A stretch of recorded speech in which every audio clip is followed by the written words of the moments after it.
თქვა დიაბეტიან პაციენტს შეიძლება ქონდეს პერიფერულ სიზაღოვის პათოლოგიას, დიაბეტური ნეიროპათიას, ვენური უკმარისობას, ჰიპერტენზიას. უფიში საათობით ჯდომა უფრო საშიშია ვენებისთვის თუ ხანგრძლივი დგომა? მე რო დავთვალეთ, აღმოჩნდა დღის განმავლობაში შეიძლება პაციენტს დაჭირდეს 30 ტაბლეტის მიღება. დიაბეტიან პაციენტებში თქვა ამპუტაციის სიხშირე 5-ჯერ უფრო მაღალია, ვიდრე არადიაბეტიან პაციენტებში. როგორ შეიძლება ჩვენ აღმოვაჩინოთ ადრეულ ეტაპებზე, რომ რაღაც პრობლემა აქვს ჩვენს ვენებს, ჩვენს არტერიებს? რას უნდა მივაქციოთ ყურადღება? 10 სხვა მიზეზით მოსული პაციენტი და 7 აღმოაჩნდა, რომ აქვს ვენური უკმარისობა. პრევენციისთვის საუკეთესო სპორტი. კანის ფერი თუ იცვლება? ეს არის დაავადების ის სტადია, როცა მალე უნდა მიიღო გადაწყვეტილება, იმიტომ შეიძლება კიდურში შეუქცევა და ცვლილებები წავიდეს. ვარიკოზი მხოლოდ ესთეტიკური პრობლემაა? არა, ჩვენ დაავადებას ხო არ ვკურნალობთ. დაავადებით გამოწვეულ შედეგს ვკურნალობთ. მივესალმებით ჩვენს მაყურებელს და ჩვენ მსმენელს. ჩემი სახელი არის ოლგა და ეს არის სამედიცინო პოდკასტი, სადაც ჩვენ ვესაუბრებით და ვიწვევთ ძალიან საინტერესო ადამიანებს. როგორც წესი, ესენი არიან ექიმები, მეცნიერები და როგორც წესი, ეს ადამიანები გვიზიარებენ ძალიან მნიშვნელოვან რეკომენდაციებს და რჩევებს, სწორედ რომ ჩვენი ჯანმრთელობის შესახებ. დღეს ჩვენი სტუმარი არის მედიცინის მეცნიერებათა დოქტორი, თბილისის სახელმწიფო სამედიცინო უნივერსიტეტის პროფესორი. ანგიოქირურგი მამუკა ბოკუჩავა. მარტივი სიტყვებით რომ ვთქვათ, ჩვენ დღეს ვსაუბრობთ ჩვენი ვენების ჯანმრთელობის შესახებ. მამუკა ექიმა, სანამ დავიწყებდეთ ეს თქვათ მწვავე და საინტერესო საკითხების შესახებ საუბარს და დისკუსიას, პირველი კითხვა მექნება ესეთი. რომ არა ანგიოლოგია, ვინ იქნებოდით და როგორ აირჩიეთ ეს კარიერა? დიდი მადლობა პირველ რიგში მოწვევისთვის, ოლგა. მეორე პატარა კორექციას გავაკეთებ, არა მარტო ვენების, არამედ არტერიების სპეციალისტებიც ვართ ჩვენ. მაინც ექიმი ვიქნებოდი ალბათ, მაგრამ ალბათ ისევ ქირურგია, მაგრამ აი რა დარგის ვერ გეტყვით ახლა, მაგრამ ქირურგია თავიდანვე მინდოდა და ერთ-ერთი გადამწყვეტი ფაქტორი ის რომ გადავწყვიტე რომ სიზავთა ქირურგიაში წასულიყავით, ეს იყო ჯერ კიდევ სტუდენტობის პერიოდში პირველი შეხვედრა ჩემ ხელმძღვანელთან, რომელიც სახელსაც ატარებს ახლა ჩვენი ცენტრი, ეს არის პროფესორი ნოდარ ბოხვა, აკადემიკოს ნოდარ ბოხვა, რომელმაც რა თქმა უნდა გადამწყვეტი როლი შეასრულა. მე სტუდენტობის პერიოდიდან მისი, ასე ვთქვათ, მეთვალყურების ქვეშ ვიყავი, ჯერ სამედიცინო უნივერსიტეტში სწავლის პერიოდში გამაკეთებინა სტუდენტური პატარა ნაშრომი და მე ჩვენ დროს იყო კლინიკური ორდინატურა, ესეთი გასავლელი კურსი და კლინიკური ორდინატურა გავიარე მასთან ლაბორატორიაში და მე სამუშაობა დავიწყე პირდაპირ. მაშინ იყო ანგიოლოგიის ცენტრი ესეთი და მის ხელმძღვანელობით გამოვიარე ეს პერიოდი. სამწუხაროდ ყველასთვის კარგად ცნობილი რომ ძალიან ახალგაზრდა ასაკში ტრაგიკულად დაიღუპა. ბატონი ნოდარი, მაგრამ გადამწყვეტი როლი მან შეასრულა. თუმცა რა თქმა უნდა აქ ოჯახურ ტრადიციასაც ჰქონდა, იმიტომ რომ მშობლები ექიმები მყავდა. სამწუხაროდ მამა გარდაიცვალა მე როცა 10 წლის ვიყავი და ისე გაირკვა რომ ბატონი ნოდარის და მამა ჩემს ესეთი დიდი მეგობრობა აკავშირებდა და რომ გაიგო რომ სამედიცინოში სწავლობდი. მისი ინიციატივა იყო რომ მე მასთან მივსულიყავი, ვესაუბრე და მე ამის შემდეგ უკვე ჩაეყარა ყველაფერს საფუძველი. რამდენი წელია რაც ხართ ამ სფეროში? დაამთავრე სამედიცინო უნივერსიტეტი 1995 წელს და ახლა უკვე 40 წელია. საკმაოდ დიდი გამოცდილება. თავიდანვე იყო ჩემი მიმართულება სიზავთა ქირურგია და ანგიოლოგია. ასე რომ 40 წელი ამ დარგში მოვაწევ. ამასთან დაკავშირებით ერთი კითხვა მაქვს, უყურეთ როგორი. GBD's Global Burden of Disease მონაცემებით 2021 წელს სოფლიოში დაახლოებით 114 მილიონი ადამიანი იტანჯებოდა პერიფერიული არტერიული დაავადებით. რაც მაღალი მაჩვენებელია და ითხოვს მეტ ინფორმირებას მოსახლეობაში. ასევე Global Impact კვლევაში PMC აღნიშნულია, რომ ქალბატონები ჩვენ სხვაზე უფრო მგრძნობიარეები ვართ ვარიკოზის მიმართ. როგორი მდგომარეობა ჩვენთან? თქვენი 40 წლის დაკვირვების შედეგად. საბედნიეროდ ბოლო დაახლოებით 15 წლის განმავლობაში ჩვენ გქონდა იმის საშუალება, რომ ქვეყანაში ჩაგვეტარებინა რამოდენიმე ეპიდემიოლოგიური კვლევა ამ მიმართულებით, ვენურ პათოლოგიებს შეეხება. 2000 ჯერ კიდევ 2008 წელს მივიღეთ მონაწილეობა ჩვენ საქართველოს, როგორც ქვეყანა მივიღეთ საერთაშორისო დიდ კვლევაში. ეს იყო ეპიდემიოლოგიური დიდი კვლევა, რომელიც ზოგად სტატისტიკაზე იყო მიმართული, რომელი სტადიის ვენური პათოლოგია ჭარბობს და რა რაოდენობის მოსახლეობაზე გავრცელებული ეს პათოლოგია. შემდგომში ჩვენთან უკვე საქართველოში ჩატარებულმა სამმა კვლევამ ეპიდემიოლოგმა ძალიან მიგვაახლოვა მაჩვენებათა. საქართველო მაინც არის სამხრეთის ქვეყანა, ცხელი კლიმატი ჩვენთან უფრო ჭარბობს ვიდრე გრილი კლიმატის პერიოდი წლის განმავლობაში, ამიტომ ჩვენთან გავრცელების სიხშირე საკმაოდ მაღალია და ამ ეპიდემიოლოგიურ კვლევამ გვანახა, რომ ზრდასრული მოსახლეობის დაახლოებით 70% აქვს სხვადასხვა ფორმის ქვემოკიდურების ვენების პათოლოგია. ეს არის საკმაოდ დიდი მაჩვენებელი. ახლა წარმოიდგინეთ მოსახლეობის რაოდენობას თუ განსხვავებულად რა რაოდენობის პაციენტები. რა თქმა უნდა, ქვეყანაში ჩვენი შესაძლებლობით მარტო სიზავთა ქირურგები და ანგიოლოგები ვერავუვალთ ესეთი რაოდენობის პაციენტების, ასე ვთქვათ, სულ მენეჯმენტს. ამიტომ ძალიან ესეთ გვეხმარებიან აქტიურად ოჯახის ექიმები, მათ ხშირად გვიწევს ხოლმე გვალი მაგიტები, შეხვედრები, რათა დაავადების ადრეულ სტადიაზე მათ მიერ იქნას გამოვლენილი ეს დაავადება და არ გადავიდეს ეს სტატისტიკა ცნობილია, რომ ყოველწლიურად პაციენტის დაახლოებით 4-5% გადადის უფრო იოლი ფორმიდან უფრო რთულ ფორმაში და აი ამის პრევენცია ძალიან მნიშვნელოვანია და ზოგადი პროფილის ექიმების დახმარება ამ მხრივ არის ძალიან აქტუალური ჩვენთვის და ძალიან ესეთი კვალიფიციური. აქედან გამომდინარე, ჩვენ ის სიახლეები, რომლებიც ამ დარგში ყოველწლიურად შემოდის ჩვენთანაც, ჩვენც ძალიან აქტიურად მონაწილეობთ, იმიტომ რომ გახლავართ მეც და ჩემი მეგობრებიც ბევრი გახლავართ საერთაშორისო ორგანიზაციების ამ დარგში მოღვაწე აქტიური წევრები. ის ინოვაციები, რაც შემოდის მთელ სოფლიოს ეს განვითარებულ ქვეყანაში, ყველა ინოვაცია შემოგვაქვს, ყველა ინფორმაცია შემოგვაქვს და ამას ვაცნობთ ფართო სამედიცინო აუდიტორიასაც. და თვითონ ის ფაქტიც, რომ მე მოღვაწეობ იმ ცენტრში, რომელსაც ქვია აკადემიკოს ბოხვას სახელობის კარდიოვასკულური ცენტრი, რომელიც პრაქტიკულად ჩვენი ცენტრი არის, მთლიანად მოიცავს გულზე და პერიფერულ სისხლზე ყველა აღდგენით რეკონსტრუქციულ ოპერაციებს, როგორც არტერიულ, ასევე ვენურ სისტემაზე. ესეთი მულტიცენტრული მიდგომა, ანუ ძალიან ხშირი არის პრაქტიკულად ის პერიფერულ სისხლის პათოლოგიები, რომელსაც თქვენ ბრძანეთ. ანუ არტერიული პათოლოგიები არ არსებობს, რომ ჩვენთან პაციენტი არტერიული პათოლოგიით შემოვიდეს, თქვათ, ფიქრობთ რეკონსტრუქციაზე, მასთან გული არ იყოს პრობლემური.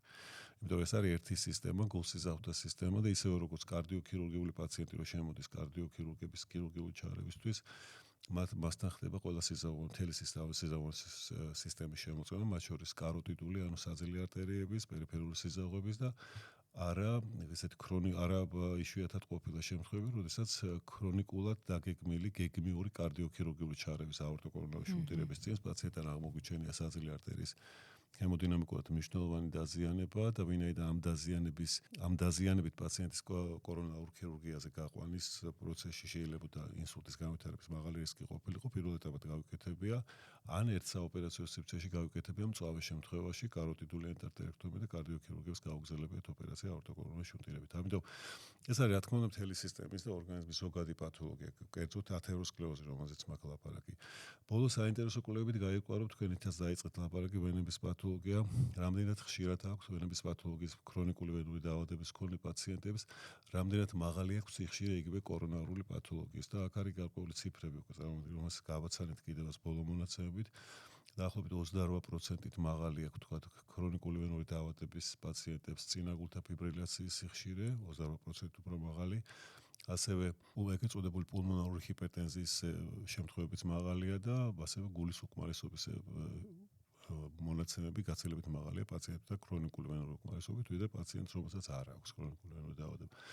ამიტომ პრინციპში აი ეს ფაქტიც, რომ კარდიოლოგების ყველა გაიდლაინში, რომლებიც აი ევროპის სიზავთა ქირურგთა, ევროპის კარდიოლოგთა ასოციაცია გაიდლაინებს და პროტოკოლებს აახლებს პერიფერულ სიზავების პათოლოგიას. ნუ ერთი შეხედვით ძალიან ისეთი კითხვის შესასვლელს, რატო კარდიოლოგები რატო იხილავენ, მაგრამ იმდენად აქტუალურია მათთვის ეს პერიფერული სიზავები, რომ ეს გაიდლაინები მათი მიყვება პრაქტიკულად ევროპის სიზავთა ქირურგების გაიდლაინებსაც. და ყველგან ერთ-ერთი პირველი რეკომენდაცია თეზის სახით მიყვება, რომ ესეთი პერიფერული არტერიული პათოლოგიის მართვის საკითხი განიხილება ექიმთა ჯგუფის მიერ და არა ერთი პიროვნების მიერ. ეს არის ეგრეთ წოდებული, ვთქვათ, კონსილიუმი შეიძლება დავარქვათ, მაგრამ ეს არის ერთობლივი კონსულტაცია, სადაც ითვალისწინებთ ყველას კარდიოლოგის, მომიჯნავე პათოლოგიების ექიმების და თქვა დიაბეტის შემთხვევაში ენდოკრინოლოგიის, ნევროლოგიური პრობლემისთვის ნევროპათოლოგის და ეს ამაზე არის მიძღვნეს ცოტა ეს მულტიმორბიდულობა, ესე იგი რა პაციენტს არ არსებობს ხა პაციენტი რომ მარტო ერთი პათოლოგია ქონდეს და არ ქონდეს სხვა სისტემის რაღაც პათოლოგია, ხო? აი თქვა დიაბეტიან პაციენტს აქვს პერიფერული სიზავი, შეიძლება ქონდეს პერიფერული სიზავის პათოლოგიას, დიაბეტური ნეიროპათიას, ქონდეს ვენური უკმარისობაც, ქონდეს ჰიპერტენზიას, ქონდეს გულის კორონარული დაავადებაც და ახლა ბოლო ესეთი ინიციატივა იყო, როცა ჩვენ რამოდენიმე პროფილის სპეციალისტები დავდივართ, აი თბილისში შევატარეთ რამოდენიმე შეხვედრა, როცა მოდელირებული პაციენტი შევქმნით, რომელსაც ჰქონდა ეს სხვადასხვა პათოლოგიები და მოდელირებულ პაციენტთან ეს პაციენტი რომ მიდის სხვადასხვა ექიმთან, ყველა ექიმი თავის დანიშნულებას აძლევს, თავის სპეციალობის მიხედვით, მე რო დავთვალეთ, აღმოჩნდა რომ დღის განმავლობაში შეიძლება პაციენტს დაჭირდეს 30 მედიკამენტის 30 ტაბლეტის მიღება. ეს 30 მედიკამენტი არ არის, მაგრამ 30 ზოგს ორჯერ სვავს თხოვს, ერთხელ სვავს ზოგს სამჯერ იღებს დღის განმავლობაში. და აქ არის ლაპარაკი, რომ ეს მულტიმორბიდული მიდგომა, როცა ერთ პაციენტზე იქნება ყველა კონცენტრირებული და მაქსიმალურად ამტანობა პაციენტის ექიმის კონსულტაციის და ამტანობა იმ დანიშნულების, რომელიც ექიმი შეუჩევს, მაქსიმალურად იყოს შემჭიდროებული, რათა მინიმალური, ვთქვათ, მედიკამენტოზური დახმარებით მაქსიმალური ეფექტივი ვიყოთ. და არის ძალიან საინტერესო პროექტი გამოვიდა, ეს ზუსტად ახლა ჩამოვიდით, რამოდენიმე დღეს წინ გახდით რამოდენიმე სპეციალისტი ერთად, როდესაც რეგიონებში ვიყავით სამეგრელოში, ვიყავით აჭარაში, მანამდე ვიყავით იმერეთში და ახლა იგეგმება კახეთში გასვლა, როდესაც აი ეს ოჯახის ექიმებთან გვაქვს ერთი შეხვედრა, რამდენად მნიშვნელოვანია სხვადასხვა პროფილის ექიმების ერთდროული ეს ჯგუფის ერთი ხედვით ამ პაციენტისადმი დამოკიდებულება, რათა მაქსიმალური ეფექტი მივიღოთ, ოღონდ რა თქმა უნდა არა უამრავი პრეპარატის არამედ კონცენტრაცია იმაზე, რაც პაციენტს აწუხებს და მაქსიმალურად ასე ვთქვათ შემჭიდროებით დამიზნებითი მკურნალობით, ხო, ესეთი ტარგეტული მკურნალობა, რასაც ესე ქვია.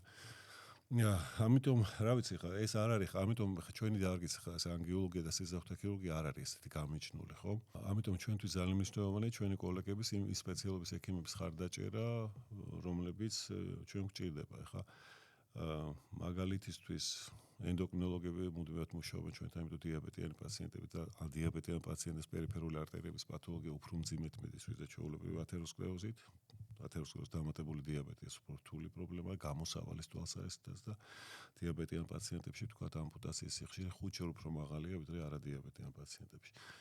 ასევე ნევროპათოლოგები გითხარით კაროტიდებზე გქონდა ლაპარაკი საძილე არტერიებზე, როდესაც არის ხოლმე შემთხვევები, როდესაც პაციენტს სიმპტომური მიმდინარეობის, ანუ მას გადატანილი აქვს ტრანზიტორული, ანუ გარდამავალი თავისუფლის შემიები, აქვს გადატანილი მცირე ინსულტი, ან გადაიტანეს ინსულტი და აღინიშნებათ მძიმე დაზიანება საძილე არტერიის და შეიძლება შემდეგი ეპიზოდის განვითარების შემთხვევაში ლეტალურადაც დამთავრდეს. ამიტომ ესეთი პაციენტები, რა თქმა უნდა, ეგრეთ ჩვენი არიან, ჩვენი სფეროა და პაციენტებთან უკვე მკურნალობის ტაქტიკას საზღვართ უკვე ნევროპათოლოგებთან ერთად. ასევე პათოლოგიები, რომლებიც დერმატოლოგებთან ძალიან ხშირად კონტაქტში გვიწევს ხოლმე, იმიტომ რომ იგივე თქვათ ონიკომიკოზის, მიკოზური დაზიანება თითების არეში, თქვათ ონიკოდისტროფიები, დერმატიტები, რომლებიც ჩვენი ტიპის პაციენტებს, ჩვენი ჯგუფის ვენური უკმარისობენ პაციენტებს ძალიან ხშირად ვითარდება, ესეც ერთობლივად დერმატოლოგებთან კომბინაციაში შეთანხმებით ესეთ პაციენტებთან მიმდინარეობს მკურნალობა. რა ვიცი, კიდევ ბევრი რევმატოლოგები, თქვა ცალკე პრობლემა არის, ხა წამოწიეს ისევ ერთი პერიოდი იყო ამაზე ლაპარაკი, როდესაც ფლებო ართროზები არის ესეთი პათოლოგიები, როდესაც ართროზიან პაციენტს ვენური უკმარისობა ვითარდება და აქ ერთობლივად მუშაობთ ხოლმე რევმატოლოგებთან ერთად. რა ვიცი, ბევრია, გულის უკმარისობა გითხარით, ხა გული თავისთავად ჩვენი ერთ-ერთი პრობლემა, იმიტომ გულით ხდება მთელი პერიფერიის მომარაგება სისხლით და ასევე გული იღებს პერიფერიული ვენებიდან და ასევე სისხლს, ხო?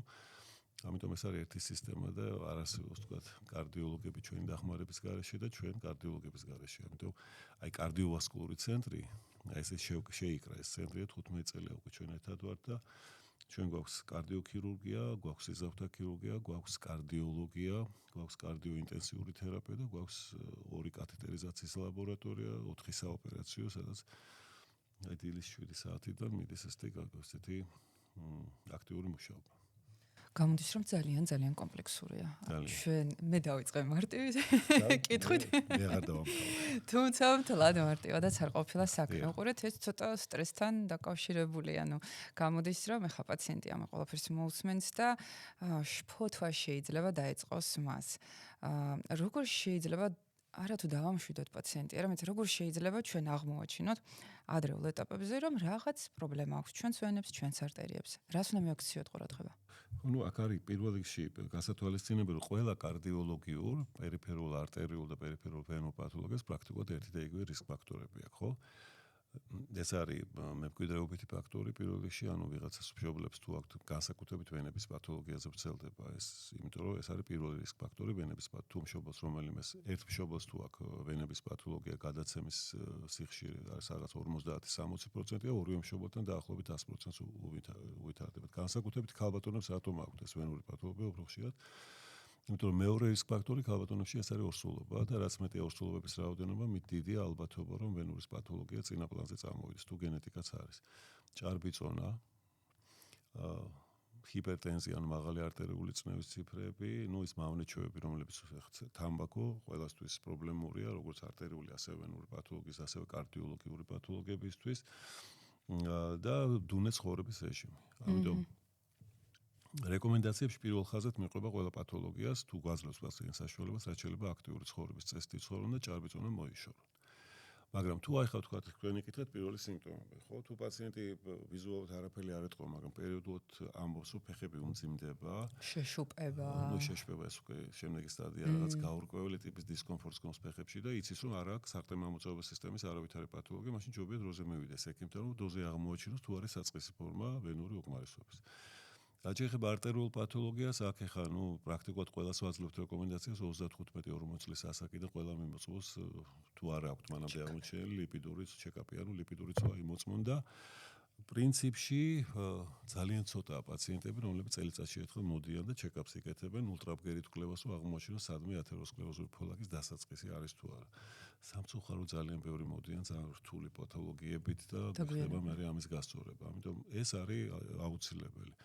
წელიწადში ერთხელ მაინც რომ შეიმოწმონ ლიპიდური ცვლა, დარღვევების შემთხვევაში მიაკითხონ ოჯახის ექიმს, მაგრამ თუ ოჯახის ექიმი გაუშვებს ულტრაბგერულ კვლევაზე, გაიკეთოს კვლევა და თუ აღმოჩენილი იქნება, რომ სადღაც უკვე დანალექი არის მის მაგისტრალურ სიზარზე, განსაკუთრებით საყურადღებოა საძილე არტერიის ბიფურკაცია, მუცლის აორტა და ქვემოკიდურების არტერიები. ამის ჩეკაპი კეთდება ყველა ულტრაბგერითის სონოგრაფია, სადაც კეთდება სიზარზე, ამის გამოკვლევა შეიძლება და ადრეულ სტადიაზევე პრევენცია გაკეთება იმის, რომ დაავადება არ წავიდეს უფრო რთული მიმართულებით.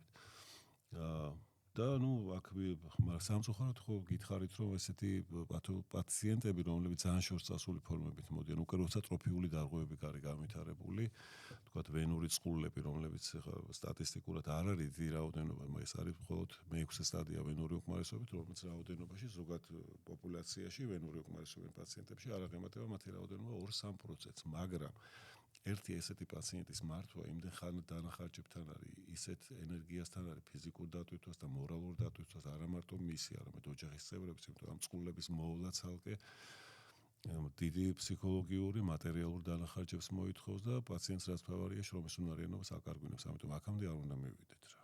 და ამიტომ არის საჭირო, რომ ეს სწორედ ის შეხვედრები, რომელზეც გქონდა ლაპარაკი ოჯახის ექიმებთანაც, ამისკენ არის მიმართული და ჩვენ აი ეს კვლევა ზუსტად რიცით როგორ გავაჩავატარეთ. აქო ძალიან მარტივია.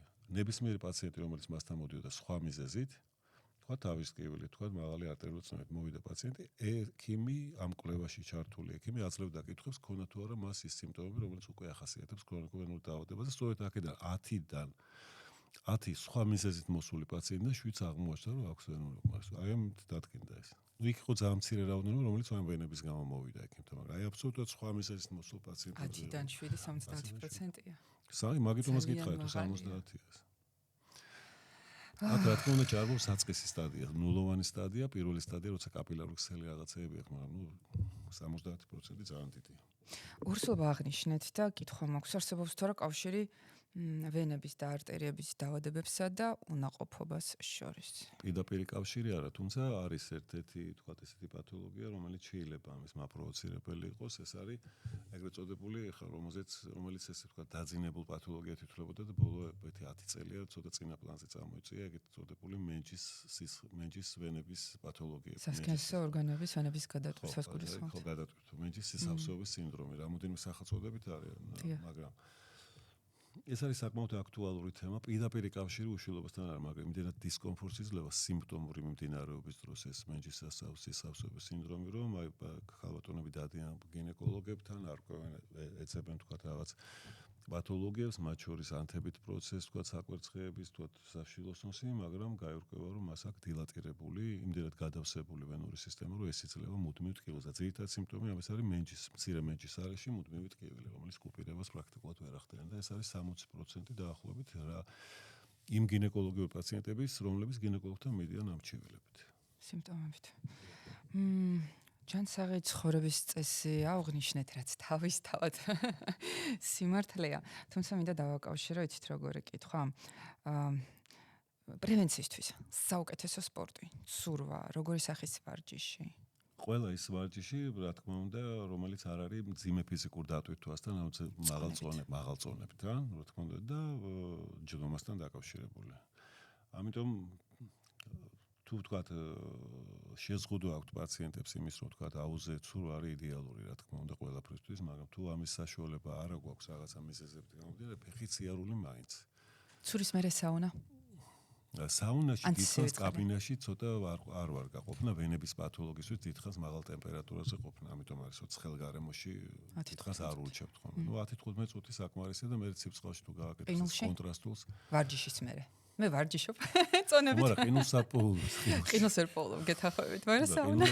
ყინული არ ვიცი, არ გამომიცდია ქართულ პაციენტებს. რაც შეიძლება საუნა მაინც არ არის დიდხანს რეკომენდირებული, მაგრამ ცურვა არის ძალიან კარგი. ცურვა ძალიან კარგი და ფეხით სიარული.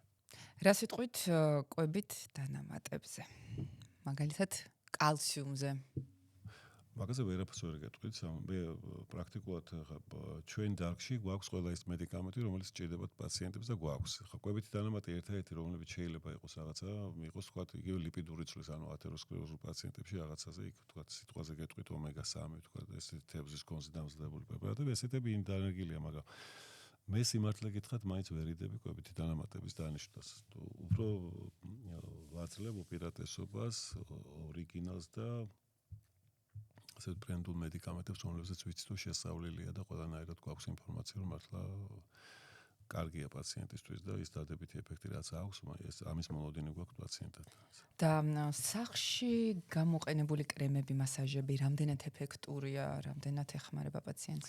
იცი რა ნებისმიერ ხო, არის ხა იმ კივე კოვიდის დროს ასვაკეთებდით ჩვენ და რა რეკომენდაციებს ვაზრობდით პაციენტებს, რომლებიც ქალაქში ვერ გამოდიოდნენ, ხო, ქუჩაში ვერ გამოდიოდნენ, სახლში უნდა აქტივობა გაეგრძელებინათ და ეს იყო მთელი ის იყო დადებული აქაც პროგრამები, ანუ ცალკე გაირკვა რამდენად შემცირდა ექიმთან ვიზიტი პაციენტების და როგორ გაიზრდებოდა კოვიდის მოხსნის შემდეგ. იმიტომ ეს ყველა პაციენტი ექიმთან იყო სულ ტელეფონზე და ყველას ჰქონდა რაღაც მოლოდინი, რომ აი ამდენი ხანი სახლში რო ვიყავით, ვერ გავდივართ გარეთ, ხო არ გამირთულდა პათოლოგია. მართლაც ესე მოხდა, როგორც კი გაიხსნა, ეს მარტო ჩვენთან კი არ ხდებოდა, მთელ მსოფლიოში, აი ჩვენი დარგის სპეციალისტებთან წავიდა დიდი რაოდენობით პაციენტების დიდი ტალღა. ეს იმიტომ რომ ამ 2-3 წლის განმავლობაში როცა ქონდა შეზღუდვა გადაადგილებს კი სახში რაც უნდა ემოძრავათ აკეთებდნენ ამას, მაგრამ გარეთ ვერ გამოდიოდნენ და იგივე რატო ვეუბნებთ ჩვენ პაციენტებს, ეს მაინც შეზღუდული გარემოა სახში ყოფნა, ხო, რაღაც გარკვეულწილად და ამიტომ იგივე რატო ვეუბნებთ ყველა პაციენტს აქვს თუ არა რთული ვენური პათოლოგია თუ არა აქვს, თუ არა აქვს რამე საგრძნობი არტერიული პათოლოგია, ფრენის დროს ჩაიცვან წინდები, იმიტომ თვითმფრინავში ჯდომა უწევთ მინიმუმ 3-4 საათიანი ჯდომა და მეტი თუ უწევთ თვითმფრინავში, ეს არის აუცილებელი, წინდები უნდა იხმაროთ. არაერთი მაგალითი ყოფილა, როდესაც ცნობილ ადამიანებს ხანგრძლივი ფრენის დროს დამართვიათ ვენური თრომბოსები. აქ არის ჰიდრატაცია, ანუ სითხის მეტი რაოდენობით მიიღება, შეძლების დაგორა, თქვა იგივე თვითმფრინავის ბორცეც წამოდგომა, ცოტა გავლა და თქვენს კი ნახოთ დიდ ფრენებზე ალბათ რამდენად აქტიურად აკეთებენ ამას უცხოელი მგზავრები, ხო? ნუ ეხლა საბედნიეროდ ჩვენს ვცდილობ და შევაგვეთ ბევრი, რომ აი ფრენის დროს აუცილებლად წინდები ჩაიცვა. აქვს თუ არა ვენების პათოლოგია, იმიტომ რომ რამდენს უთქვავს თქვენთვის, რომ ვინფრენია 4-5 საათი შეშუპებული ფეხებით ჩამოვიდა. გარდა ამისა, თქვენ აღნიშნეთ, რამდენმა არ იცის, რამდენი არ იცავს ჩეკაპებს, ესე ვთქვათ, ყოველწლიურად 15 წლის მერე. ამიტომ ერთ-ერთი რეკომენდაცია შევთქვათ მჯდომიერ რეჟიმის მქონე ვთქვათ ადამიანს, რომელსაც დღის განმავლობაში ვერ დგება ელემენტარულად. ნუ ახლა ვინც დგება, გვაქვს იმის თუ აქვს იმის ფუფუნება, რომ საათნახევრიანი ჯდომის შემდეგ აადგეს ოთახში მაინც და 1 წუთი მაინც იმოძრაოს. თუ აქ პრინციპი არის ერთი, რომ აი წვივის კანჭის კუნთების ხშირი შეკუმშვა ვენებს აქვს სარქველები, რომლებიც წერფიდან გულისკენ უშვებს სისხლს. ეს ტუმბო, კუნთოვანი ტუმბო, რომ მუშაობს, ეხმარება ამ სარქველს, რომ გამოუშვას წერფიდან გულისკენ სისხლი. ხა ვინც ვერ დგება, იმას ვეუბნები, თუ ადგილზე მაინც აიწიონ ფეხის წვერებზე ეს კუნთოვანი ტუმბა შეიკუმშოს, რომ აი გამოუშვა სისხლი. ამიტომ დიდხანს ჯდომა, ხა თვითფრინავში ამის გაკეთება მაინც უდა ისეთია და ამ რეჟიმის მქონე პაციენტებს ამას ვაძლევთ, თუ ადგილზე მაინც გააკეთონ ეს მოძრაობები. აი თქვათ არის ამის ელემენტარულად კიდე უფრო გაიოლებისთვის, თქვათ პაციენტები, რომლებსაც შეზღუდული აქვთ გადაადგილება და მწოლიარე მდგომარეობაში არიან, ხო? ესეთი პაციენტები, რომელთაც ყოველთვის ესეთი პაციენტებს დაახლოებასაც ვეუბნებით, რომ მას სჭირდება რაღაცა რეაბილიტაცია, ხო? იმიტომ კუნთები არ უნდა გაილიოს, ამიტომ ეს არის მანუალური თერაპია ან სპეციალური მასაჟორები, რომლებიც კუნთების შეკუმშვას იწვევენ. რო ეს კუნთები იკუმშოს, რომ აი ცირკულაციაში სისხლი იყოს მუდმივად, იმიტომ რომ დუნე პაციენტი დუნე პოზიციაში აი რაღაც აი მით უმეტეს ან მართვის უნთქვაზე, რომლებიც არიან ხანგრძლივი დროის განმავლობაში, ან თქვათ ნევროლოგიური პრობლემების გამო აქვს შეზღუდული გადაადგილება, ეს სჭირდებათ მას, იმიტომ რომ დუნე სისხლის ნაკადი ყოველთვის არის რისკი თრომბოზის განვითარების და ამიტომ ეს გვჭირდება ჩვენ. ოპერაციებზე მინდა რომ მოდნავ ვისაუბროთ. ქრონიკული ვენური დაავადებების მკურნალობის ერთ-ერთ ეფექტურ მეთოდად ითვლება ვენების ლაზერული აბლაცია. რამდენად ეფექტურად ხურავს ის დაზიანებულ ვენებს და აბრუნებს სისხლის ნაკადს. როგორც ვიცი, პატარა ზონებზე მუშაობს და დიდ ზონებზე. ეს არის მიღებული, ეს არის საკმაოდ დიდი მაღალი ისეთივე რეკომენდაციით შევიდა ლაზერული აბლაციაც და ულტრაბგერითი აბლაციაც, ორი ეს ძირითადი მეთოდი.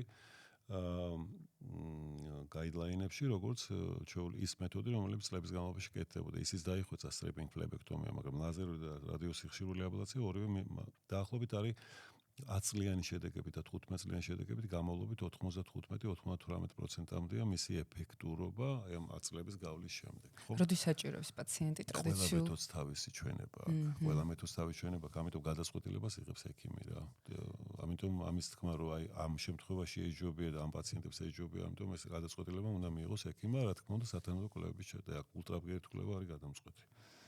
და რეციდივის თვალსაზრისით ტრადიციული რომ შევადაროთ ლაზერულ ერთი და იგივე თავიდან ლაზერი და რადიოსიხშირო დაინერგა ცოტა რეკანალიზაციის, ანუ ლაზერის პრინციპის რადიოსიხშირის პრინციპით რაც არის, ჩხლეტით ხდება გაუქმება, ხო? ახლა ლაზერით ხდება, ლაზერით გაუქმება, იწვება ეს კედელი ეწეპება, მოგაქვს და გარკვეული სიხშირით მოგაქვს ეს გადამწოდი, რაც ანათურში გიდგას და ის იხურება, ეწეპება კედელი. რადიოსიხშირეს ეგეთი ის აქვს, აი ეს დახურვის ეფექტი, როდესაც კეთდება ოპერაცია.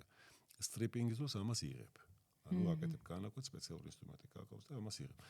აი ეს დახურვის ეფექტი გრძელდებოდა აი 15 წლიანი დაკვირვებით დაახლოებით 95-98. თავიდან იყო ცოტა მაღალი ეს პროცენტი, იმიტომ რომ მე დაიხვეწა იგივე სიხშირე, იმიტომ აი ეს სიხშირეები დაიხვეწა რადიოსიხშირის და თქვა ლაზერის სიხშირეები. დაიხვეწა თვითონ ეს ლაზერის სხივის ასე თუ მიმწოდი შუქმატარებელი, რომლითაც ხდება თქვა ფუნქცია თვითონ სისხლის. ეს კიდე იხვეწება და ამიტომ რა თქმა უნდა შედეგები კიდე უფრო უმჯობესდება, მაგრამ თავიდან როგორც იყო ცნობილი 20-25% რეციდივების სიხშირე, ეს არ არის ჩვენი ეს არ არის ჩვენი სტატისტიკა, ეს მსოფლიო სტატისტიკა, რეციდივის მიღების ალბათობა საკმაოდ მაღალია. ყველა მეთოდის შემთხვევაში. ჩვენ შევეხეთ უკვე არტერიალურ ჯანმრთელობას, თუმცა ფართ აუდიტორიისთვის მინდა კიდევ ერთხელ ესე რომ ვთქვათ, დავსვა ეს კითხვა, ან აქცენტი გავაკეთო ამაზე. როგორ გავიგოთ, რომ სისხლი ფეხებსა და ხელებში კარგად არ მიგვეწოდება? როგორ ვიგრძნოთ? ფეხებზე ლაპარაკი, ხო? ქვემოკიდურებზე. ანუ ეს არის პირველი სიმპტომი, რომელიც ამ პათოლოგიაში პაციენტებს აქვთ, ეს არის ეგრეთ წოდებული ხანგამოშვებითი კოჭლობა. რაც სწორ გზაზე ნორმალური ნაბიჯით გავლენს ან აღმართზე მით უმეტეს, როცა დატვირთვა იზრდება კუნთებზე, გარკვეული მანძილის შემდეგ ფეხები აიძულებს გაჩერდეს. ეწყება ტკივილი და მე რო უკვე ტკივილი ისეთ სახეს იღებს, რომ უნდა გაჩერდეს, შეისვენოს 1-2 წუთი და ეს მოიხსნება ეს ტკივილი, ისევ წავა იგივე მანძილზე, ისევ გაჩერდება. ტკივილი და არა დაღლა. დაღლა ტკივილი, ნუ ამას დაღლას უწოდებენ. კანისფერი თუ იცვლება? კანისფერი თუ იცვლება, ეს უკვე ცუდია. მაგრამ ეს არის პირველი სიმპტომები, რა თქმა უნდა, თვითონ ხანგამოშვებითი კოჭლობის მანძილს, განვლილი მანძილის მიხედვით და შესაბამისი დოპლეროგრაფიული გამოკვლევით გინდება დაავადების რომელი სტადია. არიან პაციენტები, რომელთაც სერიოზული დაზიანება აქვს სიზაღვის, მაგრამ ანუ დახურულია სიზაღვი, თქვა თეძუს არტერია ან ბარზაკის არტერია, მაგრამ შემოვლითი გზებით ეგრეთ წოდებული კოლატერალებით ისე კარგად არის განვითარებული, პაციენტს ფეხი არ აწუხებს, ხო? შეუძლია 1 კილომეტრი იაროს. თუ ესეთი მანძილი აქვს მას საშუალება გავლის, ეს ქვემოკიდური არ არის, თქვა სასიცოცხლო იმდენად მნიშვნელოვანი ორგანო, როგორც არის თავის ტვინი და როგორც არის თქვა გული, სადაც ამ სიზავრის მაგისტრალური სიზავრის დახურვა შეიძლება ძალიან ცუდად სასიცოცხლო ორგანო. ამიტომ თუ კოლატერალური სისტემა ისეა განვითარებული კილომეტრს გადის, რა თქმა უნდა, იქ ჩარევაზე არ არის ლაპარაკი, იყოს ეს დახურული, უბრალოდ ის რეკომენდაციები, რომელიც მან უნდა შეასრულოს, არ უნდა მოწიოს სიგარეტი, საღის საკვები მიიღოს, მიაქციოს ყურადღება ლიპიდური ცვლის ემაში და პერიოდულად რაღაც მკურნალობა იტაროს, თუ ამას შევინარჩუნებთ, ძალიან კარგი, მაგრამ თუ არის ეს მანძილი, თქვა 100-200 მეტრი, ეს არის უკვე დაავადების ის სტადია, როცა უკვე უნდა ვიფიქროთ რა გავაკეთოთ, იმიტომ ეს მანძილი შეიძლება პაციენტისთვის მაინვალიდიზირებელი იყოს. შემდეგი სტადია ეს არის ტკივილი, რომელიც პაციენტს ლოგინში არ აწვენს. ანუ არ აქვს ჯერ ტროფიული დარღვევები, ხო, წყლული და რაღაც ჭრილობები არ აქტებს, მაგრამ კიდური არ აწევს საშუალებას ჰორიზონტალურ მდგომარეობაში და ჰორიზონტალურ მდგომარეობაში სისხლის ნაკადი არ ყოფნის და იძულებულია ჩამოუშვას კიდური და მჯდომარე მდგომარეობაში არიან ესეთი პაციენტები. ეს არის დაავადების ის სტადია, როცა მალე უნდა მიიღო გადაწყვეტილება, იმიტომ შეიძლება კიდურში შეუქცევად ცვლილებები წავიდეს. და ნუ ახლა შეუქცევად ცვლილებები დაავადების ის სტადია, როცა უკვე ტროფიული დარღვევები აქვს, ანუ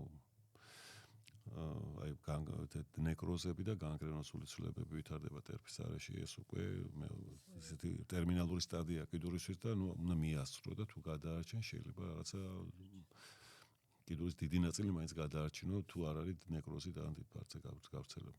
ვარიკოზი მხოლოდ ესთეტიკური პრობლემაა? არა. ეს არის გაირკვა, რომ ქრონიკული ვენური დაავადება, რომელშიც ვარიკოზი შედის რა, იმაზე მეტ ფსიქოლოგიურ და მენტალურ და ფიზიკურ იმას წარმოადგენს დატვირთვას პაციენტის, უარყოფი დატვირთვას და შედარება არის ამაზე ჩვენ ძალიან დიდი შრომა ქონდა ჩატარებული ჩვენ მსხვერპლებს და ძალიან დიდი მასალა წარმოგვიდგა დაახლოებით როგორც აქვს შაქრიანი დიაბეტს, დაახლოებით როგორც აქვს გულის უკმარისობას. აქ არის ლაპარაკი განსაკუთრების დაავადების იმ სტადიას, როცა არის მე-4, მე-5 სტადია, როცა ტროფიული დარღვევებია. ძალიან საინტერესო კვლევა იყო, სხვათა შორის ერთი ჩვენი ბრაზილიელი კოლეგა ახსენებდა ამას და მე მომიწია მისი კომენტარად გამოვედი მე და წინასწარ მქონდა ეს მოხსენება და ერთ-ერთ კონგრესზე მომიწია ეს იყო კვლევა, რომელიც ჩატარდა რამოდენიმე ქვეყანაში და პაციენტების აზრი ექიმთა კონსულტაციის მერე და იმას აქ იყო ცხოვრების ხარისხის გაუმჯობესებაზე და იცი და ჩემთვისაც ძალიან წარმოუდგენელია, რომ ძალიან ბევრი დროს დათმობა პაციენტის შეუძლებელია, იმიტომ რომ პაციენტების რაოდენობა გესმით, ხო? მაგრამ პაციენტების სხვა შორის ერთ-ერთი ძირითადი ხაზი რა იყო, რომ პაციენტები აღნიშნავდნენ, რომ არ გვითმობენ ექიმები სათანადო დროს. მათ აინტერესებთ მარტო ის, რაც ჩვენ გვაქვს გამოხატული ვიზუალურად გვეტყობა ფეხებზე, თქვათ ვარიკოზი ეს თუ რეტიკულური ვენები, მაგრამ არ გვისმენენ იმის თაობაზე, აი ეს რამდენიმე პრობლემას მიქმნათ. და სხვა შორის საკმაოდ დიდი ჯგუფი აღმოჩნდა პაციენტების, რომელსაც მათი ვენების პათოლოგია უძილობას იწვევდა, წარმოიდგინეთ ახლა რა. ანუ იმდენად ფსიქოლოგიურად მოქმედებდა ეს მასზე, რომ ღამე არ იძინებდა და ნუ ხა ეს კი არ შედის ახლა ქრონიკული ვენური დაავადების პირდაპირ იმაში, მაგრამ ნუ ხა მისთვის იმდენად დაწვრუნველი იყო, რომ ექიმ არ მომისმინაო, რომ მე ეს მიშვება იმას, რომ არ მაძინებს ღამე, ამაზე ფიქრიო და ნუ ცხოვრების ხარისხიც გაფუჭდა. ხო, ნუ გაფუჭდა შესაბამისად. ამიტომ ძალიან ეს ცხოვრების ხარისხის გაუმჯობესება მით უმეტეს ვენურ პათოლოგიაზე ხარია ნომერ პირველი ტოპიკი, რომელსაც ახლა აქცევენ ყურადღებას და ყველაფერი მიმართული ამას, რომ ხარისხი გაუმჯობესდეს. არა მარტო ვიზუალური მხარე, არამედ ცხოვრების ხარისხი გაუმჯობესდეს პაციენტებს. ძალიან საინტერესო უყურეთ. მე რასაც ვაკვირდები, ბოლო არ ვიცი 10 წელია ძალიან დიდი ტრენდი არის მთელ მსოფლიოში და არა მხოლოდ საქართველოში, ჩვენი ჯანმრთელობა. შესაბამისად ძალიან ბევრი უკვე აღნიშნეთ საკვები დანამატის რეკლამა არის, სხვადასხვა პროცედურების და კითხვა მაქვს ესეთი. ზოგი პოპულარული ვენური პროცედურა უფრო მარკეტინგია თუ მედიცინა? მაგალითად, კრიო ლაზერი პლუს კრიო სკლეროთერაპია.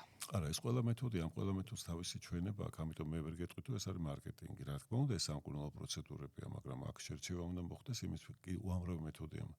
მათ შორის ახლა ჩვენთან ჯერ არ არის, მაგრამ წებოთი ობლიტერაცია სიძარღვების, ხო, ულტრაფკერის იმის ეს არ არის ჩვენთან, მაგრამ საკმაოდ ბევრი კეთდება. ყველა მეთოდს აქვს თავისი ჩვენება. საერთოდ ქრონიკული ვენური დაავადების მქონე პაციენტების 25-30% საჭიროებს ქირურგიულ მანიპულაციას. დანარჩენი ეს არის თერაპიულად სამართავი პაციენტები, იმიტომ რომ პაციენტებს გონიათ, რომ გაიკეთებენ ოპერაციას და მათი პრობლემები მორჩა. სამწუხაროდ ესე არ არის. დაავადების დეფინიცია სიტყვა ქრონიკული ვენური დაავადება ნიშნავს, რომ გვერდს გაიკეთებს ოპერაცია, მაინც გარკვეულწილად პერიოდულად მიხედვა ამას ჭირდება. როგორი რისკები არსებობს პოსტოპერაციული? პოსტოპერაციული რისკები? ან გართულებები? არა, ნუ გართულებები არის პირველ რიგში ეს არის ღმავენების თრომბოზი.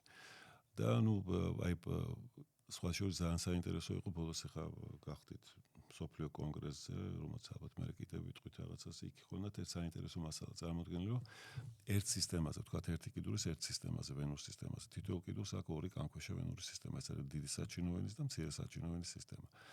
ერთ კიდურზე ერთ ოპერაციაზე თრომბოზების გართულების სიხშირე ეს არის 3.8%, დიდი სტატისტიკა იყო. მაგრამ ორ სისტემაზე როცა აკეთებ, ანუ დიდ საჩინო-ვენაზეც და ან მეორე კიდურზეც თუ ერთდროულად ერევი, ან იმავე კიდურზე მეორე სისტემაზე მცირე საჩინო-ვენაზე, ეს პროცენტული მაჩვენებელი 8-მდე არის.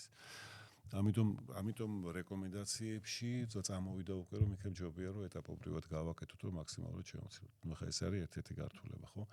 მეორე ინფიცირება ეს უფრო ნაკლებია პროცენტი, გემატომების განვითარება პოსტოპერაციულ პერიოდში, სკლეროთერაპიის დროს იგივე გემატომები, კანსის პატარა ნეკროზების განვითარება, სხვა პროცედურას თავისი გართულება, მაგრამ ეს რაოდენობა არ არის მაღალი. ანუ მაღალი რაც გითხარით, იყო ეს რომ ორ სისტემაზე ჩარევის შემთხვევაში ეს იყო 8%-იანი ღმავენების თრომბოზი. ყველაზე დიდი შეცდომა რასაც პაციენტები უშვებენ და რომელიც სერიოზულ გართულებას იწვევს, სერიოზულ გართულებას. რომელი პაციენტები? ვენისა და არტერიის დაავადებების თვალსაზრისით. ხო, აქ არის ახლა არტერიული პათოლოგია უფრო სერიოზული, იმიტომ ეს გვიქმნის და ვენური პათოლოგიას იმხრივ, რომ ვენური პათოლოგიის არ მიხედვის შემთხვევაში და თვითმფრინავად გაჩერებული მკურნალობის შემთხვევაში შეიძლება ისეთი გართულება მიიღო, როგორც თქვა ღმავენების თრომბოზი და თრომბოემბოლია ფილტვის არტერიის და რაც შეეხება არტერიულ პათოლოგიას, აქ ძალიან მნიშვნელოვანია რისკ ფაქტორების მოშორება. აქ არის ძირითადად ალკოჰოლზე და სიგარეტზე, თამბაქოს მოხმარებას ილაპარაკი, იმიტომ რომ ეს არის პირდაპირ მტერი არტერიული პათოლოგიის შემთხვევაში, ვენებზეც, მაგრამ არტერიული პათოლოგიაზე ეს არის პირველი. ამიტომ რა თქმა უნდა ეს რეკომენდაცია არის და როგორც კი ცოტა უკეთესად იხსნობენ თავს სამწუხაროდ და იგივე ის რაზეც გქონდა ლაპარაკი. თუ იკეთებენ ოპერაციას და კარგად არიან და კრიტიკული სიტუაციიდან გამოდის ფეხი და კარგად აღწევენ თავს, იწყებენ ყველაფერს თავიდან. ანუ უბრუნდებიან ძველ ცხოვრების წესს. ეს არის საერთო ავადმყოფობა ჩვენთვის. და სამწუხაროდ მაგას უხსენთ ჩვენს, რომ აი გაიკეთებ ოპერაციას კარგად იქნება, მაგრამ ეს არ ნიშნავს, რომ ეს არ არის აპენდექტომია, თქვა, ამოიღე ჭიაყელა ნაცლავი და აღარ გამოვა მეორე, ხო? ეს არის დაავადება, ჩვენ დაავადებას ხო არ ვკურნალობთ.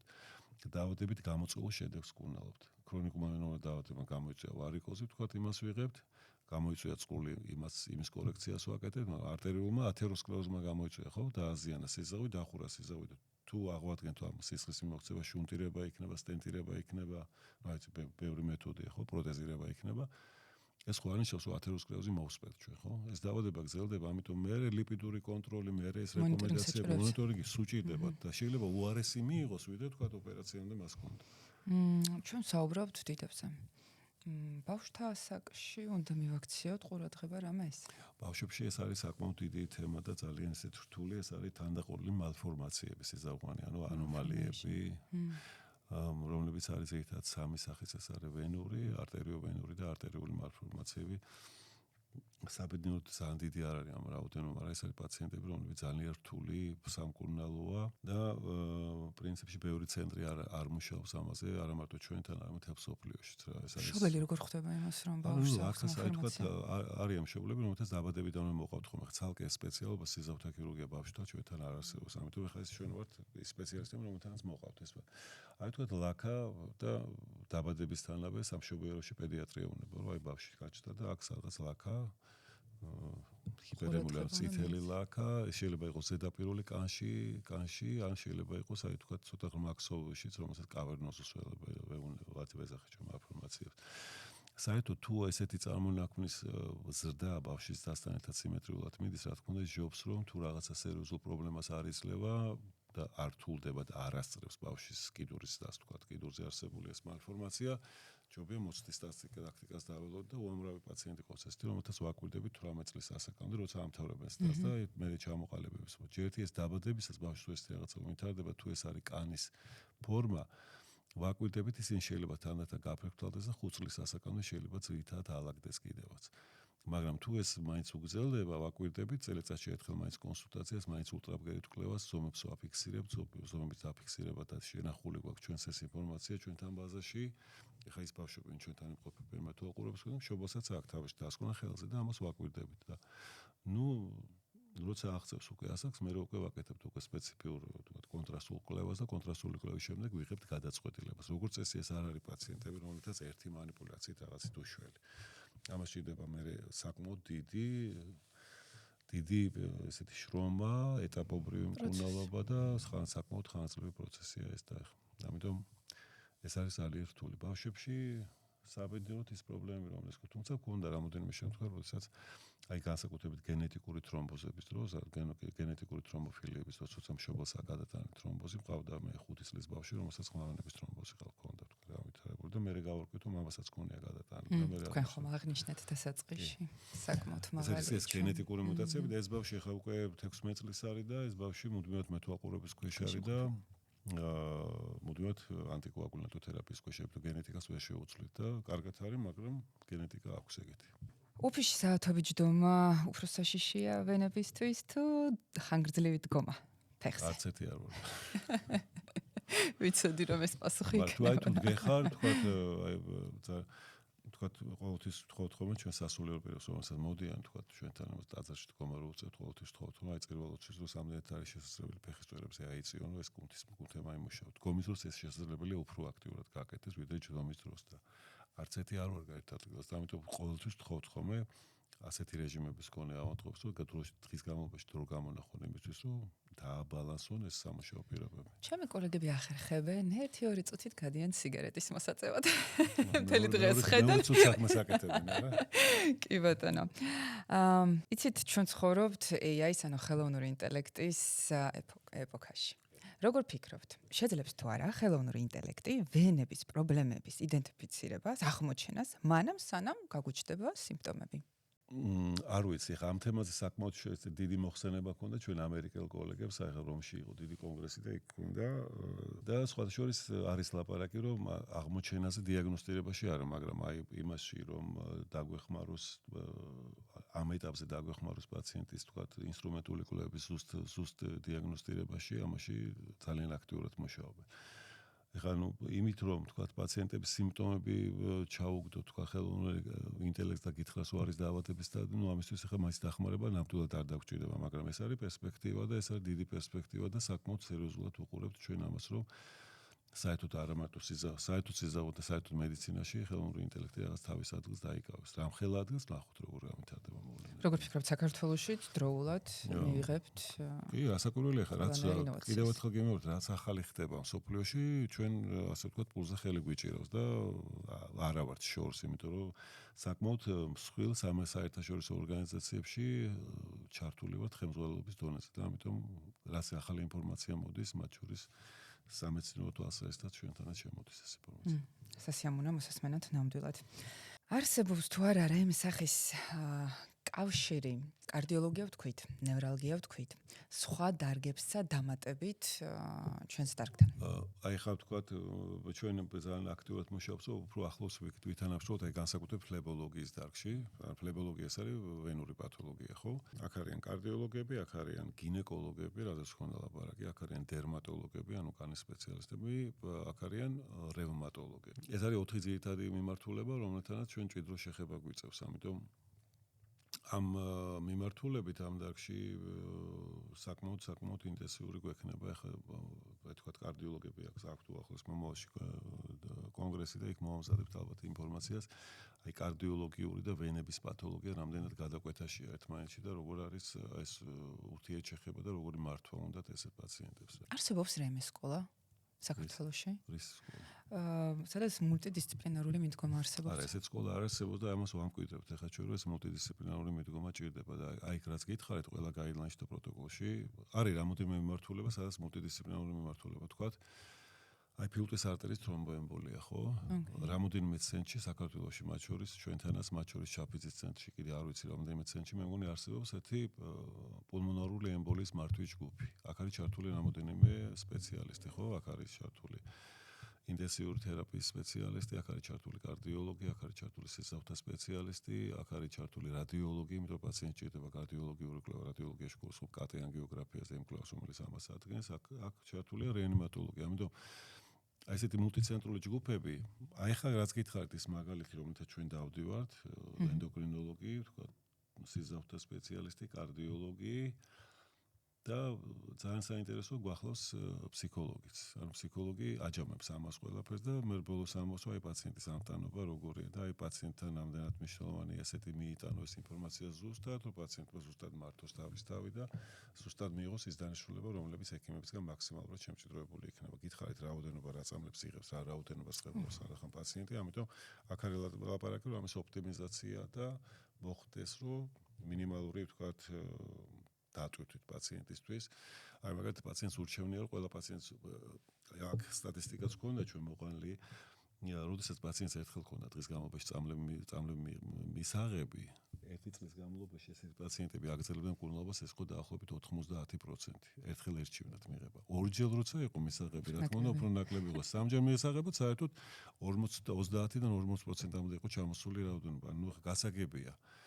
თქვენს გქონია და მეც გქონია ისე როცა რამდენჯერმე გიწევს და რა თქმა უნდა ძნელად არის, მაგრამ აი ამაზე ლაპარაკი, რომ მაქსიმალურად ისე შემცირდეს ეს, რომ პაციენტთან ეფექტი უკეთესი მიიღოს. და მენტალურად იყოს მეტად. მენტალურად რა თქმა ღია უნდა, სამყაროსთვის. მომკვა იქიმ, სად შეგვიძლია რომ თქვენი პრაქტიკისთვის და სიახლებისთვის, ასე ვთქვათ, სად შეგვიძლია რომ გავეცნოთ?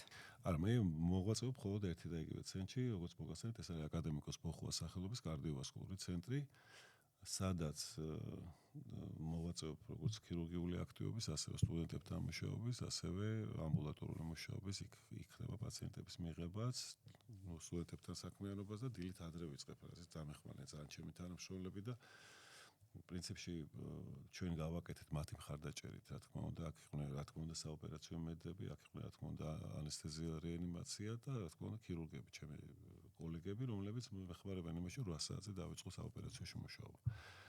ეს ყველანაირად გვინადვილებს მე იმას, იმიტომ რომ მე მეტი დრო მრჩება იგივე მეორე ნაწილისთვის, რომელიც უკვე სამეცნიერო და კონსულტაციებს ეხება. მე რამდენადაც ვიცი 2027 წელს იგეგმება საკმაოდ სერიოზული ღონისძიება საქართველოში. საკმაოდ სერიოზული და ახლა აი ეს ყველა შეხვედრები რა თქმა უნდა პაციენტისკენ არის და ამავე დროს მიმართულია რომ აი ეს ცნობადობა ვენების პათოლოგიის კერძოდ ახლა იმიტომ რომ 2025 წელს ჩატარდა მსოფლიო კონგრესი, ახლა ჩამოვედით ჩვენ 15 ოქტომბერს დავუბრუნდით ბუენოს-აირესში იყო არგენტინაში ეს მსოფლიო კონგრესი. მანამდე 2 წლით ადრე იყო მაიამიში, ამერიკის შეერთებულ შტატებში, მანამდე იყო თუნდაც ერთი ჩატარდა სტამბოლში, მანამდე იყო მელბურნში და წარმოიდგინეთ მასშტაბი და 2027 წელს უკვე მიმართება თბილისში და საკმაოდ რთული გზა გავიარეთ ამისთვის, რომ ეს გამარჯვება ჩვენ მოგვეპოვებინა საკმაოდ სერიოზულ კონკურენტებთან შორის. ამიტომ მოლოდინი აქვს ძალიან დიდი სხვათა შორის, იმიტომ რომ გვეუბნებიან, რომ აი ბუენოს-აირესში იყო რაღაცები გაკეთებული, სულ ყველაფერს აკვირდებიან და აი მაიამის არ იყო, მაგრამ თქვენ ხო თბილისში გიქცევთ მაგალითად. ანუ წარმოიდგინეთ მასშტაბი როგორი უნდა იყოს, ეხა არის გაწევრიანებული მსოფლიო ფლებოლოგთა საზოგადოებაში, კავშირში გაწევრიანებული 91 ქვეყანა. ანუ ყველა ქვეყნიდან ველოდებით აქ და ძალიან დიდი მოლოდინია და ნუ აქ არის მასშტაბზე დაახლოებით 1500-2000 დელეგატი ჩამოვა მთელი მსოფლიოდან. ეხლა ჩვენ მე როგორც ახლა ამ კონგრესის ერთ-ერთი ორგკომიტეტის ერთ-ერთი წევრი და ნუ ჯერჯერობით ვითვლები რომ ამ კონგრესის პრეზიდენტი მე უნდა ვიყო თბილისში. ლაპარაკი იმაზე რომ ძალიან გვინდა მათ კარგი, ასე ვთქვათ, არა მარტო სამეცნიერო ნაწილი დავახვედროთ, არამედ ეს იყოს მათთვის კარგი, ასე ვთქვათ, ხოცალკე არის სოციალური პროგრამა, ხო?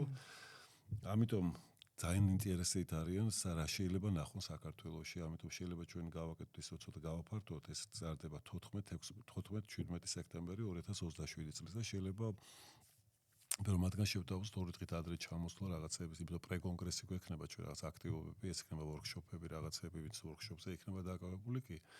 ვისაც ექნება დრო, გავიდეს, იმიტომ აქ ძალიან გვეხმარება ტურიზმის დეპარტამენტი, ნუ ყველა ისინი, იმიტომ პრაქტიკულად აი 2023 წლიდან დაწყებული ჩვენ ეს გზა რაც გავიარეთ, პრაქტიკულად ყველა დიდ ქვეყანაში, სადაც ჩვენ ჩავედით და სადაც გქონდა მოხსენება, ყველა ქვეყანაში ჩვენი ელჩი ჩვენ გვერდზე იდგა, მათ შორის ბუენოს-აირესშიც ახლა, იმიტომ რომ ერთად ჩავიბარეთ დროშა და ეს დროშა ახლა შენახული მაგ არის. შეგეხო რა კაბინეტში ჩემთან და ეს დროშა მე უნდა გადავცეთ უკვე 29 წლის მასპინძელი, რომელიც ახლა ავირჩიეთ და არის ჰონკონგი. ამიტომ მზადება ძალიან სერიოზული გვაქვს და ამიტომ გვინდა რომ ეს ვენების პათოლოგია, მით უმეტეს ვენების პათოლოგია ძალიან ცნობადობა ამაღლდეს, არა მარტო ექიმებში, ზოგადად თერაპევტებში და სხვა ზოგადი პრაქტიკის წიგნებში, არამედ პაციენტებში. იმიტომ ეს ქვეყანა უნდა იყოს მომზადებული ამისთვის, რომ 27 წელს მთელი მსოფლიო აქ ჩამო, ჩვენ უნდა დავხვდეთ ყოჩაღად, მაგრად და უნდა გავამართლოთ ის იმედები, რასაც ამყარებენ ჩვენს. დიდი სამუშაო გელით, მე ძალიან გულშემატკივრო. ყველაზე მნიშვნელოვანი ის არის, რომ ამის შემდეგ რაც რო გაიმართება, თბილისი ხდება ეს რეგიონალური ჰაბი. აი ჩვენ რეგიონში არცად არ ჩატარებულა, ამიტომ ეს გახდება ესეთი ცენტრი, სადაც ეს ყველაფერი სიახლეები მოიყრის და აქ ჰაბი გაიხსნება, რომელიც იქნება, თქვა, აი ჩრდილო აფრიკა, აღმოსავლეთ ევროპის ქვეყნები და ყველა ჩვენი მეზობლები. ნამდვილად დიდი მიღწევა. ამ მასშტაბის მედიცინაში მე მგონი საქართველოში არ გამართულა და რა ვიცი, თუ ჩვენ ვიქნებით პიონერები და რა თქმა უნდა ხარისხიანად წავდგებით სოფლიოს წინაშე და თავარია ჩვენი ქვეყანას გამოვაჩენთ რომ ესეთი აქტიურები ვართ. იქნება ძალიან დიდი გამარჯვება. ჩემ სფეროშიც არ მახსენდება. სოფლიო კონგრესი ეს ფლებოლოგიის ეს არის გითხარით 2 წელიწადში ერთხელ და გითხარით რა ქვეყნებში ტარდებოდა. ეხლა მანამდე იყო ერთხელ იყო მონტე-კარლოში, რაც მე მახსოვს, იყო სეულში. ესეთი ქვეყნებია, ესეთი მასშტაბებია. ძალიან დიდი სამუშაო გელით. ძალიან დიდი სამუშაო. ძალიან დიდი და ძალიან იმედი მაქვს ყველა ჩემი კოლეგის მხარდაჭერის, ეხლა დიდი ეს ფართოვდება ეს სამუშაო ჯგუფი, ძალიან აქტიურად ვარ ჩართულები ყველანი. და ეხლა გვიწევს უკვე აი ახალი წლიდან უკვე დავიწყებთ უკვე აქტიურ მუშაობას, იმიტომ წელიწადნახევარი გვჭირდება და ეს წელიწადნახევარი უნდა იყოს ძალიან აქტიური. აქტიურ მუშაობაზე საუბრისას ბოლო კითხვა მაქვს. თქვენ აღნიშნეთ, რომ 8 საათზე იწყებთ უკვე თქვენ სამუშაო დღეს. თქვენი ჰობი რა არის? როგორ ისურვებთ? ჩემი ჰობი ყველა მიცის ეს არის მუსიკა, იმიტომ რომ ყველგან კაბინეტში საოპერაციოში ეს არის მუსიკა ჩემი და ყველა საქმე რაც მაქვს ამ ცხოვრებაში გაკეთებული, ყველა მუსიკის ქვეშ მიდიოდა და ეს არის ყურსასმენები თუ რა და ეხლა თუ ვახერხებ და ძირითადად ვახერხებ იმას, რომ ღამე გავდივარ ქუჩაში და ფეხით რაღაცნაირად ეს ჩემთვის არის გარკვეულწილად ცოტა განტვირთვა მთელი დღის სამუშაო და ყურსასმენი და მუსიკა ისევ და ეს არის ფეხით სიარული. ჩემი მეგობრები მეხმარებიან ამაში, დამყვებიან. ეს არის განუყოფელი ნაწილი ჩემი ცხოვრების, იმიტომ რომ მე მუსიკას დავდიოდი სხვა შორის და სადაც მე 6 კლასიდან თუ რაღაციდან გამოვედი მუსიკიდან და ეს სულ თან დამყვება რა და ამიტომ ამის გარეშე არა.